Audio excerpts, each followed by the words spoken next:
Hi, everybody.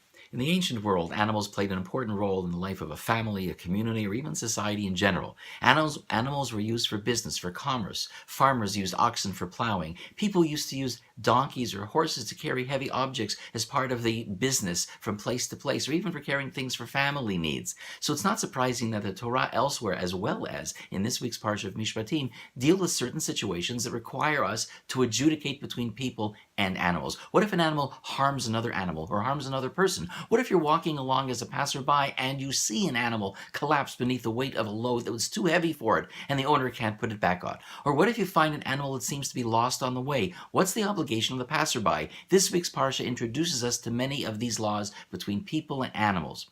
But if you take a look at the Torah and the explanations of the Balei Musar, they understood something. The Torah is not discussing just halachot that apply to a certain point in time. There are no animals today that we use for commerce. We use machines. It's the 21st century. But the Balei Musar teach us that we need to understand the message beneath the psukim.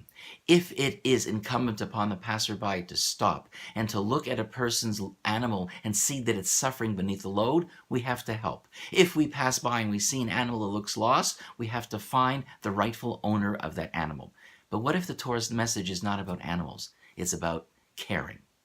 What if you see somebody beneath the load that they can't carry? What if you see someone who appears lost, not just geographically, but existentially, spiritually? It's our obligation to stop. And that's the message the Balei Musar tell us, the Torah is telling us about. It's what our obligation is to connect and to help and to support and raise up the people beside us.